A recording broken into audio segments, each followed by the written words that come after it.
Да, добар ден. Уште еднаш од мене, од студиото, Аргумент Плюс ново издание. Како што најавив, здравството ќе биде во фокус на ова интервју.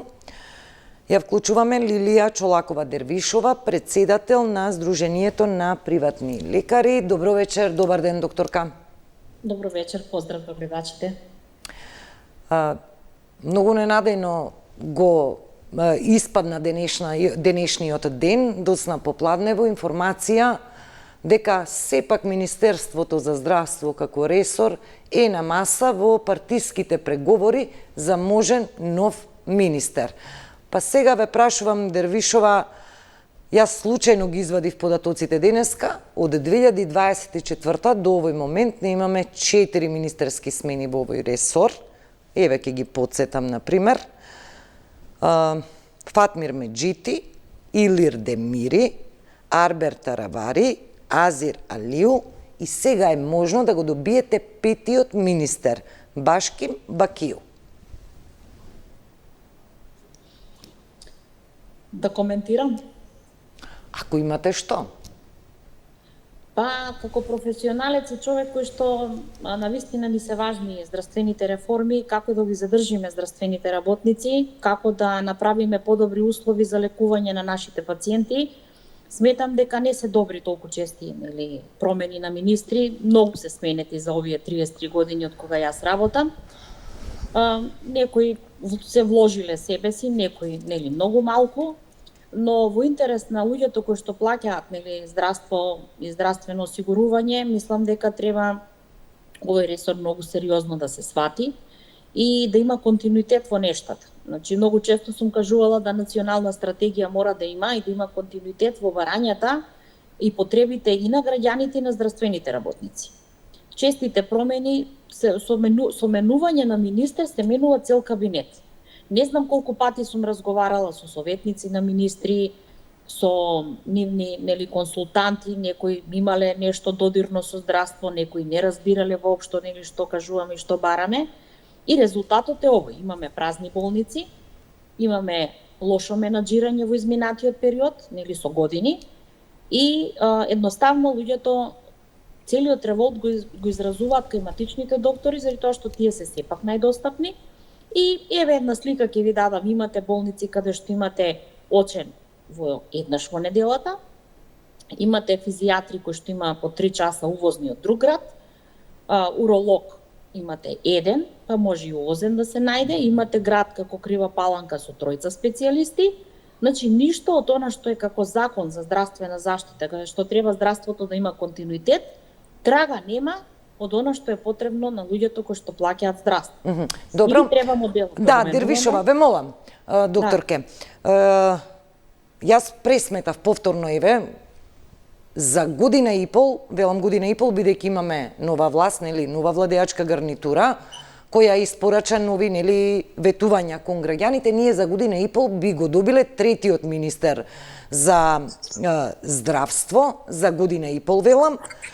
Колку во една ваква ситуација можеме да сметаме на континуитет во здравствените политики? Вие спомнавте дека не само сега, изминативе 3 децени, здравството е еден од најранливите сектори каде се соочуваме со најголеми политички промени во врвот на оваа институција.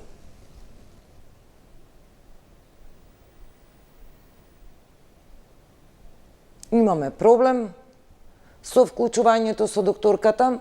Да, режијата се обидува да воспостави линија.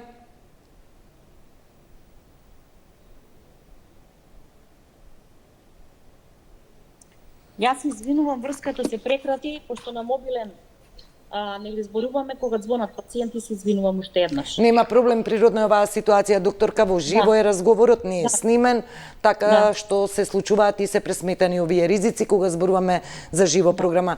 Повторно да повторам, за година и пол би го добиле третиот министер за здравство. Тоа значи дека помалку од 5 месеци, 6 месеци е мандат на еден министер. Како можеме да очекуваме континуитет на политиките, иако се работи, пример, за луѓе и кадровски решенија од иста политичка опција, зборувам, од владеачката структура, која и да е? Знаете како, да се надеваме да тие правници што се таму ќе направат некој континуитет во барањата, заради тоа што нели до сега слушавме 19 закони ќе менуваме. Еви во моментов беа луѓе од Прилеп дојдени колеги кои што имаат круцијални барања за опстанокот на нивните фирми. Ние како здружение постоиме и ќе продолжиме со нашата борба да ги бараме оние суштински наши пациенти на ПЗУ, лиценца за работа на ПЗУ. Многу ни е битно бидејќи ние не сме луѓе кои што како политичари одредени идат и се заминуваат и после тоа се селат од државата. Значи ние сме луѓе кои што сме решиле тука да останеме и да го лекуваме нашиот народ. Така да кој министер да го донесат, ја повторно ќе отидам и ќе ги пренесам сите барања. Наше е да бараме, а понатака нели на политичарите и на сите оние што се во собрание, политички партии, нели пратеници да одлучуваат што е најдобро за граѓаните на Република Македонија. Сега, Дервишова, да ве прашам, кои од проблемите кои често пати и вие овде во студиото и ние новинарите ги дебатиравме и ги стававме на маса како проблеми кои бараат решенија, во изминатиот период можеме да кажеме дека се во процес на решавање? Статус на стотици медицински сестри и вработувањата кои беа ветени на медицински кадар кој работи со децении, да не речам, во здравството, а се уште не може да дојде до решение за неопределено, до трајно решение за работа. Дали е тоа може би решено, дали е решена позитивната листа на лекови, дали се решени проблемите со дисперзија на онколошки пациенти, кадровските решенија ги начнавте во болниците и за специјалисти, и за лекари, и за дежурства. Што од ова можеме да кажеме дека се наслутува, дека се решава трајно, хронично? Па можам да кажам дека добро е што во фондот има стабилна структура нели на водечки раководни лица кои што нели во континуитет еве функционираме и сме направиле покачување на бодот за матичните доктори, ги променивме за анастрозолот за онколошките пациенти да се направи да може матичните доктори по препорака на специјалист да се препишува терапија и тоа е растаретување големо да не одат луѓето нели за таа терапија нивна до онкологија, кој што представуваше вистински трошок за нив. За руралните доктори имаше покачување и тоа е позитивно. Онаму каде што нема медицински сестри да можат да продолжат, но имаме барања пациенти на ПЗУ и лиценца за работа на ПЗУ. Колегите кои што се возрастни, а 90% ми се возрастни матични доктори по внатрешноста на Македонија, по градовите и малите градчиња кои што се, они бараат се додека се они во функција и можат да работат, имаат важечка лиценца, да останат во здравствените домови, баш сега беа колеги од Прилеп, кои што имаат по 63-64 години, а празен е здравствениот дом, значи има уште огромен простор кој што млади доктори не идат и не отвараат. Така да имаме што да менуваме законски и да се надеваме тој кој што ќе дојде да донесе добар кабинет во кој што ќе има луѓе кои што ќе ги прифатат барањата на докторите. А ова за позитивната листа исто така, значи постепено се менува бидејќи буџетот, купчето во фондот пари кои што и за здравствени работници, за лекови, за приватни болници, за се, е толкаво во државата. Ние сепак сме многу мала државичка, која што сите бараат нешто, нели, ретки болести, скапи лекови, така да тука нели фондот ќе си каже, не можам да кажам во однос на тоа за листата, потребно е да се промени. Тука сме кажале, ние бараме како здружение најевтините лекови кои што се барем до 100 денари, да се тргнат да се воведат нови терапии, да може луѓето поквалитетно да ги лекуваме и да ги следиме чекорите на европските држави. Деновиве министерот за здравство Алиу најави суштински реформи во здравството, буквално така беше, кои би се спроведувале во фази и кои нема да се однесуваат само на јавното здравство, туку и на приватното здравство со акцент на примарното. Сега ве прашувам, што знаете вие за овие реформи во фелата? Знаете како, сите министри кога иделе, идат и странци кај нив, да речеме, разни, нели од Светска здравствена, не знам, од светски банки, значи, пошто долгогодишно учествувам во многу такви работни групи, и дел од тие барања кои што ги барале, не ги прифаќаме ние како здружение и реагираме дека не е добро, бидејќи истите тие советници од странство кои што идат ги растурија нашите здравствени домови кои што беа одлично организирани, бидејќи јас сум 90-та година дипломирана, а веќе кога Македонија се самостојува, почнувам приватно, не ме примиле никогаш во државно да работам. па имало ајде да ги растуриме и центрите за вакцинација, па вие да вакцинирате. Значи разни желботеки имале во однос на истите тие странци сега сакаат па да го вратат, па да се групираме. Значи се зависи, ние сме се уште голема бројка на примерни доктори, заедно со нашите сестри и со сите тимови, така да не е лесно некој да ни воведе нешто нели кој што не е здраворазумско, ме разбирате. Значи секогаш сакаме да преговараме и мора да се видат бројките и математиките и најбитно ни е бизнисот да обстои, бидејќи овие доктори кои што решиле да останат, мора некој да ги почитува. Да, сега ми дадовте еден општ одговор, јас се ве прашав прецизно, што знаете за реформите во најава, кои секако би биле проследени и со законски измени, со пакет на законски измени, а кои ќе го засегнат сегментот и на приватното здравство. Министерот вели мора да се стабилизира тоа примарно здравство. 70% од пациентите од другите градови мигрираат и доаѓаат во Скопје во клинички центар. Тоа се одредени реченици кои што сум ги слушала од Светска здравствена во сите тие состаноци во Александар Палас, кај што ни презентираа бројки и статистики, нели, каде колку операции се прават на клиника, дека најголемиот процент од интервенции се на клиника. И во сите наши изјави ние кажуваме дека до сега цврста рака некоја не се нашла, која што сериозно ќе сака добро, нели, во однос на сектор здравство и да секој кој што ќе специализира мора 10 години барем да си одработи во својот град или болницата која што го праќа. Ние во изминативе години гледаме не домаќин, ќе го бирам тој збор, нели да не кажам друг, заради тоа што сите кои што тргнаа на специализација на волшебен начин остануваат во Скопје. Тоа не смее да се случи, бидејќи не плаќа само Скопје здравство, туку плаќаат и во Ресен, и во Дебар, и во Крива Паланка, и во Виница, и да не ги редам сите градчи. Така да оператива за очи мора да има и во Велес, ние не викаме да има во секој град, но одамна кажувам во сите мои изјави, ако ме следите, дека мора да има регионализација, нели, преселување на стручен кадар, не може да е се во Скопје сконцентрирано и мора да биде достапно барем во 4 региони, или 2 во источна, 2 во западниот дел на Македонија, и да знаеме дека 24 часа ако ви треба да најдете офталмолог, да најдете уролог и нели хирург или травматолог. Така да затоа велам, барем би била среќна кога некој министер киде да каже која му е визијата за здравството и да не правиме нешто и чекори кои што би направиле стампедо од иселување и преселби на доктори повторно, нели, од државата и од малите места во Скопје. Имате ли некој последен податок? Кои се последните податоци со кои располагате во однос на одлив на кадар, зборувам на здравствен кадар надвор од државата? Со кои податоци оперирате? Па со покачувањето на капитацијата малку се осети релаксирана состојба во примарното здравство, задоволни се колегите и едноставно мислиме со фондот дека имаме добра соработка, и тоа е покажано каде што соработуваме и секоја година во декември ево очекувам повторно да преговараме за некои анекси подобри за следната година. Ние нашите барања ќе кажеме, точни бројки немам некој во моментот, има голем број на колеги кои што се пензионираат или починуваат заради староста. Младите пошто нели изминативе 2 години се зголеми бројот на специјализанти и луѓе кои што ги примија и тука имаме стагнација во однос на тој момент и заминување во еден период пред неколку години беше масовно. Значи едноставно кога одите на медицински факултет ги слушате, не разговараат дали спреми патологија, анатомија или патофиза, туку дали си стасан до B2 или C1 или не разбират. Сите учеа германски.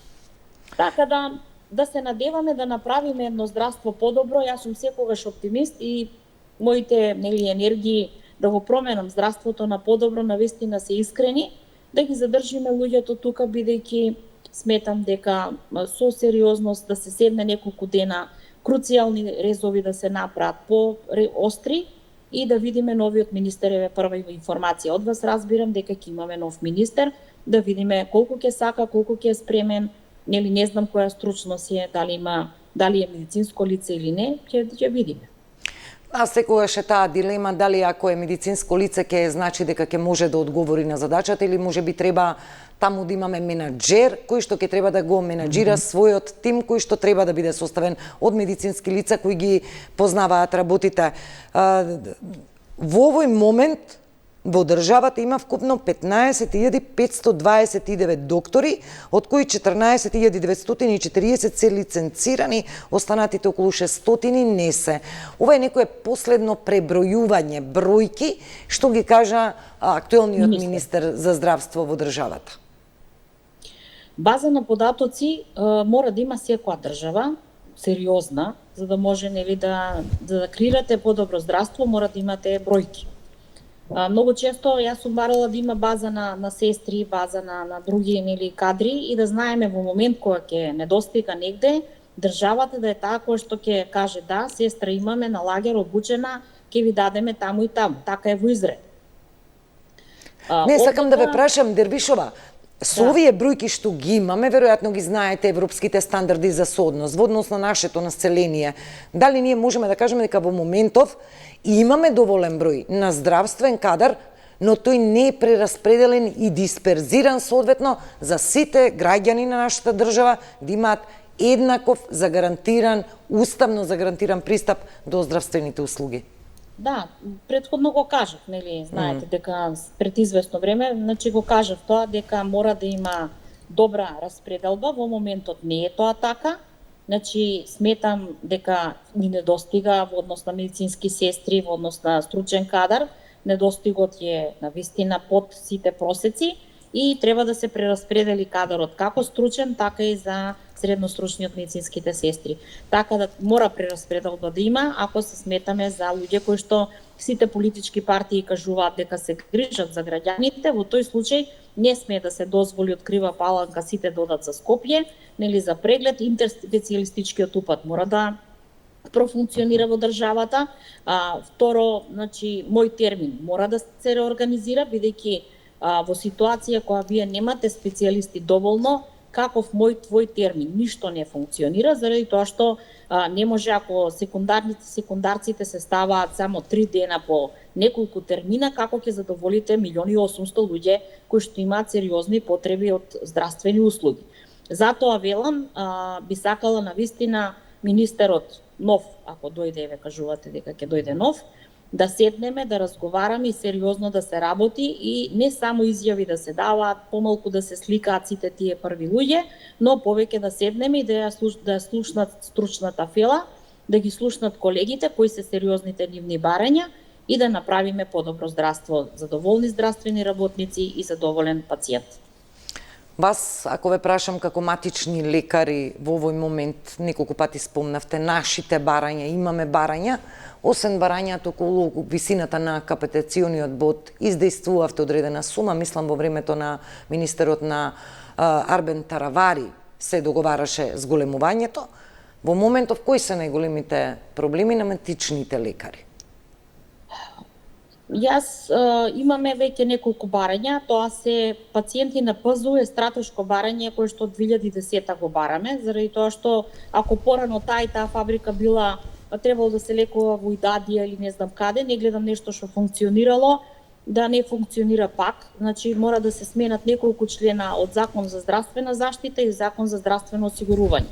Лиценцата за работа во мрежа мора да гласи на ПЗУ-то, бидејќи зборуваме за бизнис. Ако некој утре може аптеката да ја продаде или бензинската станица, треба да може и тој бизнис да се продава, бидејќи старее населението и докторите кои што работат во примарно здравство.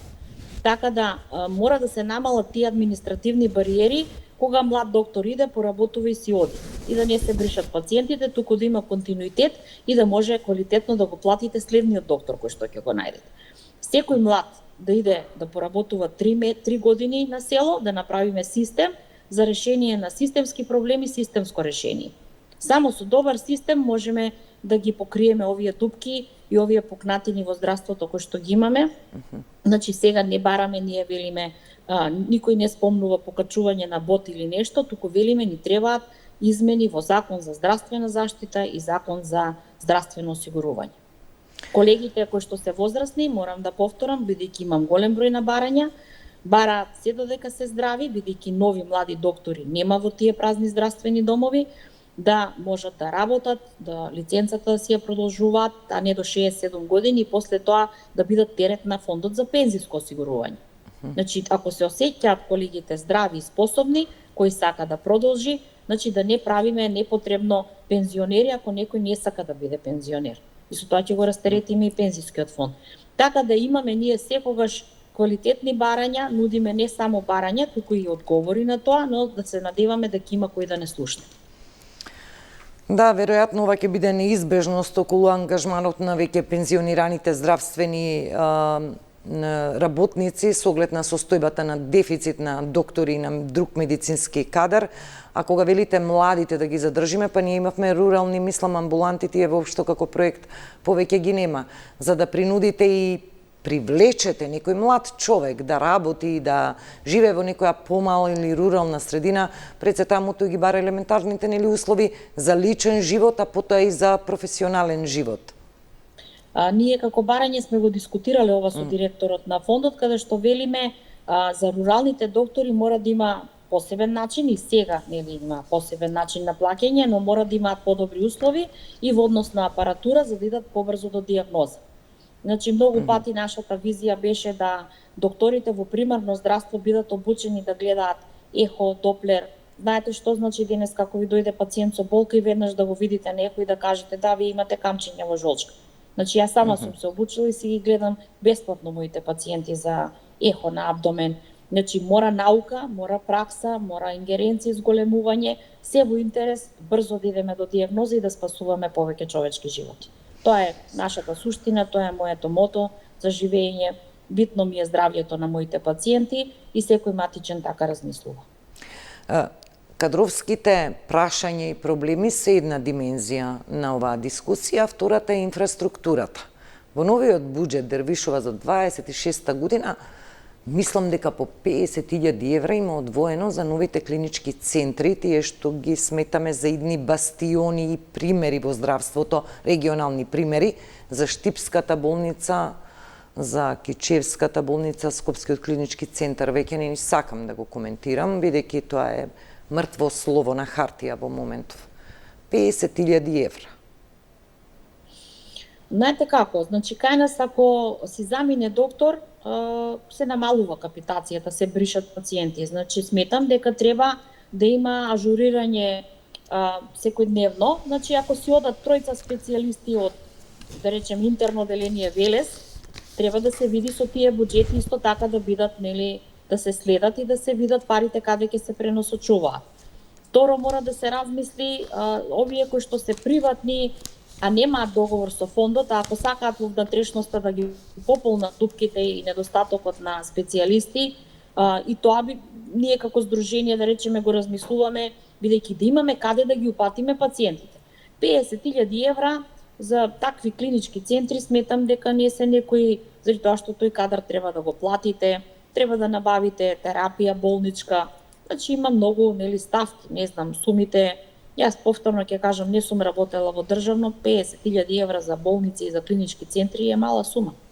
Да, кога ги кажав овие 50.000 евра, тие се развојниот дел на буџетот за инфраструктура и за доизградба и изградба, не мислев за целосна поддршка на клиниките, но како и да е, овие суми се символични.